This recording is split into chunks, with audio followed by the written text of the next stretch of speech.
एक और मेटल है जो गोल्ड से भी ज्यादा इंपॉर्टेंट बनता जा रहा है और इस मेटल की करंट प्राइस है ₹150। ये सिर्फ ज्वेलरी या कॉइन्स तक लिमिटेड नहीं है, बल्कि आज के टेक्नोलॉजी ड्रिवन वर्ल्ड में एक इंडस्ट्रियल लाइफलाइन बन चुका है। यही वजह है कि मल्टीपल इंडस्ट्रीज के लिए इंडिस्पेंसिबल बन गया है। गोल्ड के बारे में तो हम ऑलमोस्ट डेली सुनते ही रहते हैं। हर न्यूज़ हेडलाइंस, हर फेस्टिवल, हर इन्वेस्टमेंट डिस्कशन गोल्ड के बिना अधूरा लगता है। लेकिन क्वाइटली एक और मेटल है जो गोल्ड से भी ज्यादा इंपॉर्टेंट बनता जा रहा है और इस मेटल की करंट प्राइस है ₹1,20,250। मैं बात कर रहा हूं सिल्वर की, जिसे व्हाइट गोल्ड भी कहते हैं।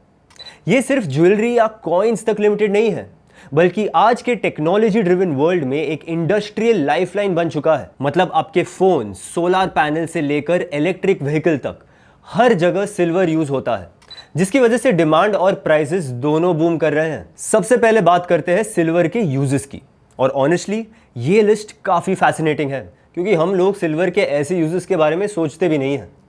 सिल्वर एक ऐसा मेटल है जिसमें एक रेयर कॉम्बिनेशन ऑफ प्रॉपर्टीज मिलते हैं। सबसे high electrical conductivity, excellent thermal conductivity, reflectivity और एंटी बैक्टीरियल प्रॉपर्टीज। यही वजह है कि सिल्वर मल्टीपल इंडस्ट्रीज के लिए इंडिस्पेंसिबल बन गया है। अब अलग अलग सेक्टर्स में सिल्वर के कुछ स्पेसिफिक यूजेस के बारे में बात करते हैं। Electronics and electricity. सिल्वर का हेवी यूज होता है सर्किट बोर्ड्स, कनेक्टर्स, स्विचेस और कंडक्टर्स में। मतलब हर फोन, हर लैपटॉप, हर मॉडर्न इलेक्ट्रॉनिक डिवाइस में कहीं ना कहीं सिल्वर का अनडिनायबल कंट्रीब्यूशन होता ही। सोलर फोटोवोल्टाइक्स। सोलर सेल्स बनाने में सिल्वर की जरूरत होती है क्योंकि सिल्वर एक कंडक्टिव एलिमेंट है। और यहां नंबर्स इंटरेस्टिंग है।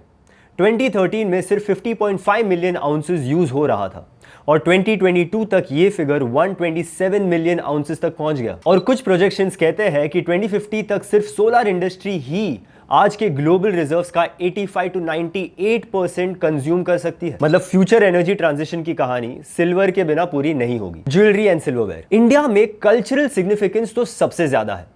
2024 में सिर्फ इंडिया ने 20.87 crore ounces silver jewellery consume किया। Investment and safe haven. Silver को लॉक बार्स, कॉइन्स, ज्वेलरी और अब तो डिजिटल सिल्वर और ETFs के थ्रू भी होल्ड करते हैं। 2010 से अब तक इंडियन रिटेल इन्वेस्टर्स ने approximately 68.05 million ounces silver acquire किया है, जो कि 2024 के ग्लोबल माइन प्रोडक्शन के कंपैरिजन में 90% के बराबर है। इन्वेस्टमेंट पॉइंट ऑफ व्यू से इंडिया एक सुपर पावर है। अब सवाल यह है कि इंडिया खुद कितना सिल्वर प्रोड्यूस करता है। इंडिया के रिजर्व्स का 2024 estimate 80 lakh kilos of silver ore है। लेकिन ग्लोबल स्केल पे देखें तो इंडिया टॉप प्रोड्यूसर नहीं है। प्रोडक्शन काफी लिमिटेड है और ज्यादातर सिल्वर हमारे देश में एक बाय प्रोडक्ट के फॉर्म में निकलता है, मेनली लेड, जिंक और गोल्ड माइनिंग के साथ। सबसे मेजर कॉन्सेंट्रेशन है राजस्थान में। यहाँ के कुछ की माइंस है। सिंदेसर खुर्द यानी वेदांता या हिंदुस्तान जिंक, इंडिया का सबसे बड़ा सिल्वर प्रोड्यूसर। 2023 में यहां से 15.08 मिलियन आउंसेस निकले,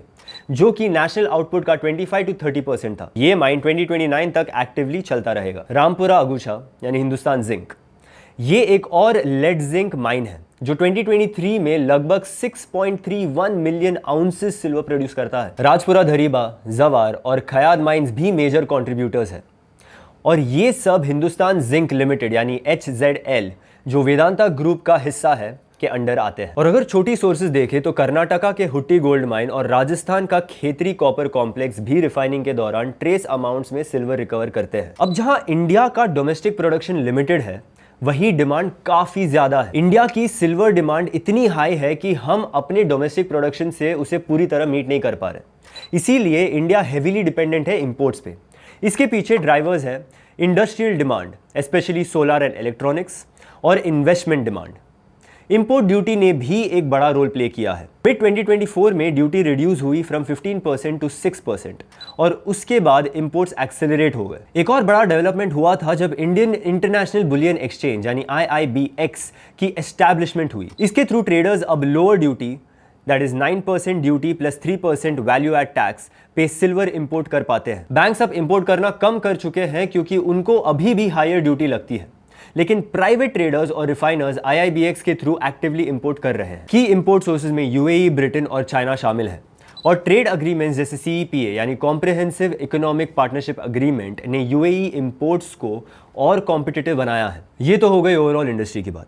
अब देखते हैं इंडिया के सिल्वर इकोसिस्टम के की प्लेयर्स कौन हैं। हिंदुस्तान जिंक लिमिटेड यानी HZL, ये इंडिया का सबसे बड़ा डोमेस्टिक प्रोड्यूसर है और वेदांता ग्रुप का सब्सिडरी है। इसके पास सिंदेसर खुर्द, रामपुरा अगूचा, राजपुरा दरीबा, जवार और कयाद जैसे मेजर माइंस हैं। HZL जो वेदांता के पेरेंट कॉन्ग्लोमरेट का पार्ट है, वो ग्लोबल सिल्वर प्रोडक्शन में थर्ड लार्जेस्ट की रैंक होल्ड करता है। MMTC लिमिटेड, ये एक गवर्नमेंट ऑफ इंडिया एंटरप्राइज है और एशिया का सबसे बड़ा सिल्वर इंपोर्टर्स में से एक है। Private traders and IBX participants अब नए ट्रेड स्ट्रक्चर्स के थ्रू इंपोर्ट्स को ज्यादा एफिशिएंट बना रहे हैं। स्पेशली CEPA के बाद UAE से इंपोर्ट्स काफी स्ट्रीमलाइन हो गए हैं। तो ओवरऑल इंडिया का सिल्वर को लेके क्या आउटलुक है?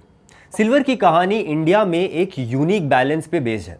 एक तरफ हमारी डिमांड बूमिंग है, चाहे वो ज्वेलरी और कल्चरल कंजम्पशन हो या इंडस्ट्रियल एप्लीकेशंस लाइक सोलर और इलेक्ट्रॉनिक्स। दूसरी तरफ हमारी डोमेस्टिक प्रोडक्शन लिमिटेड है, जो मोस्टली बाय प्रोडक्ट के फॉर्म में आता है। इसीलिए इंपोर्ट्स एक लाइफलाइन है और उसके dynamics, duty cuts, bullion exchange जैसे रिफॉर्म्स और ग्लोबल प्राइस मूवमेंट से हेवीली लिंक्ड है। रिजर्व्स है लेकिन एक्सप्लॉयटेशन लिमिटेड है। हिंदुस्तान जिंक जैसे प्लेयर्स एक स्ट्रेटेजिक होल्ड रखते हैं, लेकिन अगर इंडिया को अपनी सिल्वर रिक्वायरमेंट सिक्योर करनी है तो इंपोर्ट्स और स्ट्रेटेजिक सोर्सिंग हमेशा एक सेंट्रल रोल में रहेंगे। That's it from my side about silver as a sector in India. आपको क्या लगता है, इंडिया को अपनी सिल्वर स्ट्रैटेजी ज्यादा डोमेस्टिक प्रोडक्शन पे फोकस करनी चाहिए या इंपोर्ट्स पे रिलाई ज्यादा करना सस्टेनेबल है? कमेंट सेक्शन में अपनी राय जरूर बताइए और अगर आपको ये डीप डाइव पसंद आई तो वीडियो को लाइक और शेयर करिए और चैनल को सब्सक्राइब कीजिए for more such sector explainers. Investment in securities market are subject to market risks. Read all the related documents carefully before investing.